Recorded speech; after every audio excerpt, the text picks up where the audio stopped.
Welcome to doctor Maithili's music therapy channel. இன்றைய பதிவில் personality என்ற தலைப்பில் சில செய்திகளை நம்ம பகிர்ந்துக்கலாம். பர்சனாலிட்டினா என்ன? இட் இஸ் ஒரு மேக்கப். நம்ம எந்த கேரக்டர் நடிக்கிறோமோ, நம்மளோட கேரக்டர் என்னவோ, நம்மளோட ட்ரேட்மார்க் என்னவோ அதை காமிக்கிறது தான் ஒரு பர்சனாலிட்டி அப்படின்னு. நம்ம நிறைய லேமன் ஆஸ்பெக்டில் பர்சனாலிட்டின்றது வேறு. ஒரு உளவியல் அடிப்படையில் நம்மளோட பர்சனாலிட்டி பற்றி நம்ம தெரிஞ்சுக்கணும் அப்படின்னா, நம்ம அடுத்தவங்களோட எப்படி பழகிறோம், நம்மளோட வார்த்தைகளில் எத்தனை அளவு ட்ரூத்ஃபுல்னஸ் இருக்குது, எத்தனை அளவுக்கு நம்மளால் சிறப்பாக பணியாற்ற முடியுது, நம்மளோட உண்மை தன்மை அப்படின்றது எவ்வளோ தூரம் டிபெண்டபிலிட்டியாக இருக்குது அப்படின்றதெல்லாம் வச்சு தான் நம்மளோட பர்சனாலிட்டி.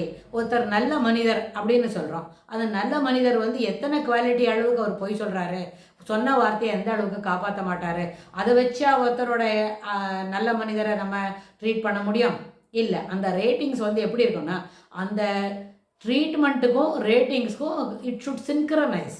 அதாவது மனம், சொல், செயல், இது மூன்றும் ஒரே லைனில் போனால் தான், அதாவது சின்க்ரனைஸ் ஆகணும். கான்க்ருவெண்ட் அப்படின்னு ஒரு மெடிக்கல் டேர்மில் ஒரு வார்த்தை சொல்லுவோம். அல்ல அதே போல் கணக்கெல்லாம் போடும்போது, மேத்ஸ் போடும்போதும் இது மூன்றும் சமச்சீராக இணையும் அப்படின்னு ஒரு வார்த்தை சொல்லி கொடுப்பாங்க. சமச்சீர் என்ன சொன்னால் என்ன? மூன்றும் ஒரே மாதிரி அளவில் போகணும். இந்த ட்ராக் ரெக்கார்டு அப்படின்ற மாதிரி அந்த ட்ராக்கு மூணு ஒரே லெவலில் போகணும். எண்ணம், சொல், செயல், இது மூன்றும். அப்போது அந்த அடிப்படையில் பார்க்கும்பொழுது நம்மளுடைய லோகோ என்னவாக இருக்கணும்? நம்மளோட சிறப்பான சிரிப்பு, எ ஸ்மைல் காஸ்ட் நத்திங், அது ஒரு லோகோவாக இருக்கணும். அப்புறம் நம்ம எந்த அளவுக்கு ஒரு பிரச்சனையாக கையாளுறோம் அப்படின்னா அதில் ஒரு ஈஸ் இருக்கணும். ரொம்ப பிரச்சனைன்னு ஆரம்பிக்கும் பொழுது பதட்டப்பட்டு அந்த வேலையை சரியாக செய்யாமல் இருக்காமல், அது நம்மளோட அணுகுமுறை நம்மளோட பிஸ்னஸ் கார்டு, நம்மளோட ஒரு விசிட்டிங் கார்டில் என்ன போட்டிருப்போம்? நம்ம இதெல்லாம் செய்வோம், இந்த பாடம் சொல்லிக் கொடுப்போம், இந்த அளவுக்கு டெக்னிக்கலாக இதெல்லாம் தெரியும், நான் இன்ஜினியரிங் கூட்ஸ் எல்லாம் அப்படி ஹேண்டில் பண்ணுவேன், whatever we are good at, அதில் பற்றி நம்மளோட விசிட்டிங் கார்டில் எழுதி வச்சுப்போம். அதுதான் பிஸ்னஸ் கார்டு.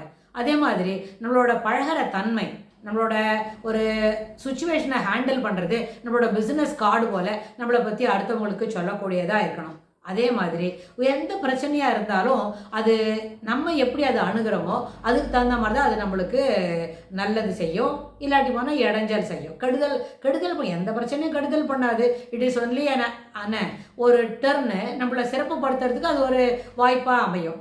நம்ம the more we are been troubled, we are learning from that அப்படின்னு ஒரு கான்செப்டில் நம்ம அதை புரிஞ்சிக்க முடியும். அதனால் எந்த பிரச்சனையாக இருந்தாலும் அதுக்கு நம்ம எப்படி ரியாக்ட் பண்ணுறோமோ அதுக்கு தகுந்த மாதிரி தான் அது நம்மளை அணுகும். எல்லாத்துக்குமே நெகட்டிவாக ரியாக்ட் பண்ணுறது சரியில்லை, எல்லாத்தையுமே என்ன பண்ணணும், இது நம்மளுக்கு உதவாது தான் அப்படின்னு ஒரு நெகட்டிவ் ஆஸ்பெக்ட்ஸ் ஆஃப் மைண்டை வளர்த்துக்கிறது காட்டிலும், இது வரதே ஒரு ஆப்பர்ச்சுனிட்டி வருது, இதுக்குள்ளே நுழைஞ்சு பார்ப்போமே, what are all the things we can gain from this, இல்லை ஒரு படிப்பினையாவது அமையட்டுமே அப்படின்னு நினைக்கணும். எல்லாத்துக்குமே ஒரு பொறுப்பில்லாத ஒரு பதில் சொல்கிறது, இல்லாட்டி போனால் வேறு மாதிரி அதை அணுகிறது, ரெண்டுமே அந்த பழக்கத்தை நம்ம விட்டுடலாம். நம்ம ஒரு இடத்துக்கு போகிறோம், நம்மளுக்கு ஒரு மொபைல் சார்ஜர் தான் வேணும், மொபைலில் சார்ஜ் இல்லை அப்படின்னு கேட்டால், இது ஒரு பப்ளிக் பிளேஸ்ன்னு வைங்க, நம்ம ஏதோ ஒரு ரயில்வே ஸ்டேஷனுக்கு போகிறோம், ஒரு ஏர்போர்ட் போகிறோம்னா அங்கெல்லாம் என்ன இருக்கும்? சார்ஜிங் ஃபெசிலிட்டிஸ் இருக்கும். ஈவன் ட்ரெயினில் ட்ராவல் பண்ணால் கூட சார்ஜிங் ஃபெசிலிட்டிஸ் இருக்கும்.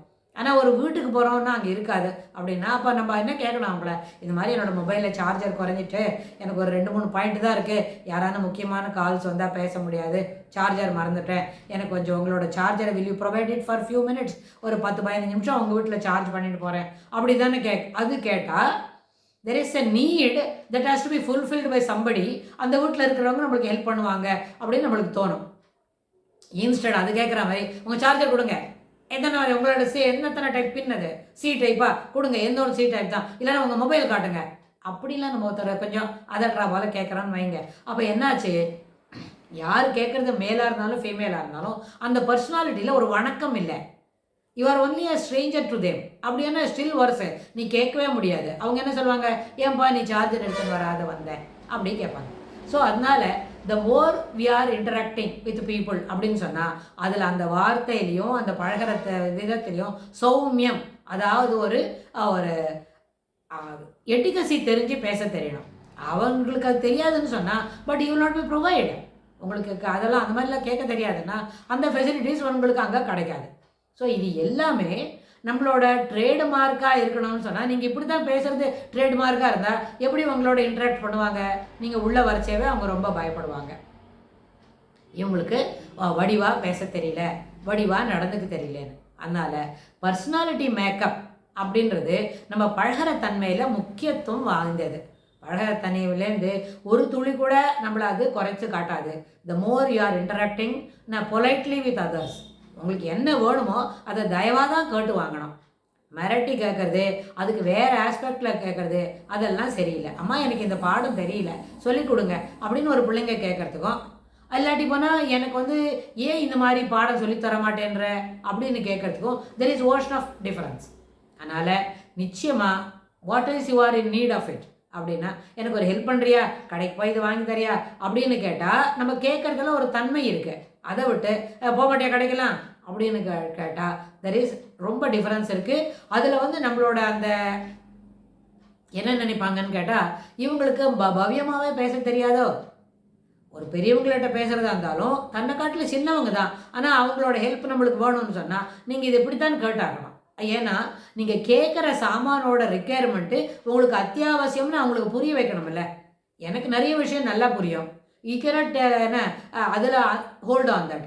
ஆனால் instead you should ask for it in such a way that you are in need of it, you will be provided அப்படின்றத நம்மளுக்கு உறுதிப்படுத்தணும்னு சொன்னால் நம்ம கேட்குற பாவனையில் தான் இருக்குது. பாடம் சொல்லி கொடுக்குறதா இருந்தாலும், ஒரு ஆர்ட் சொல்லி கொடுக்குறதா இருந்தாலும், ஈவன் அதர்வைஸ் நம்ம குழந்தைகிட்ட கூட நம்ம படிக்க வைக்கணும். அதை தங்கம் வரையா ராஜம் கொஞ்சம் நாழி உட்காந்து படிக்கலாமா, நம்ம 2 பேர் கணக்கு போடலாமா, நம்ம 2 பேர் கொஞ்சம் நாழி நம்ம லாங்குவேஜ் வாசிக்கலாமா அப்படின்னு கேட்டால், அந்த சைல்டு நேச்சுரலி இதை வந்துட்டேன் ஃபியூ மினிட்ஸ் அம்மா இதை வந்துட்டேன் ராஜா அப்படின்னு அதுவும் ஓடி வரும். அதை விட்டு என்ன படிக்க வர மாட்டாங்களா, நீங்களாம் செய்ய மாட்டாங்களா அப்படின்னு கேட்டால் வரமாட்டாங்க, நாங்கள் செய்ய மாட்டாங்க அப்படின்னு அந்த நம்ம சொன்ன பதிலே நம்ம கையில் கேட்ட கல்வியே அப்படியே பங்க்சுவேஷன் மாற்றி அது பதிலாக சொல்லலாம். So approaching things makes a whole world of difference அப்படின்னு இருக்கணும். அது நம்மளோட பர்சனாலிட்டியை நம்ம குழந்தைகளுக்கு முன்னாடி நம்ம பவ்யமாக இருக்கிறதுல என்ன நஷ்டம்? தெர்பை பார்த்து கற்றுக்கிறதுன்னு ஒரு பிஹேவியர் இருக்கு இல்லையா, இது அவங்களும் நல்லபடியாக கற்றுப்பாங்க அப்படின்னு இதுக்கு தொடர்புடைய செய்திகளை நம்ம வரப்போகிற பதிவுகளிலும் பார்க்கலாம். Thanks for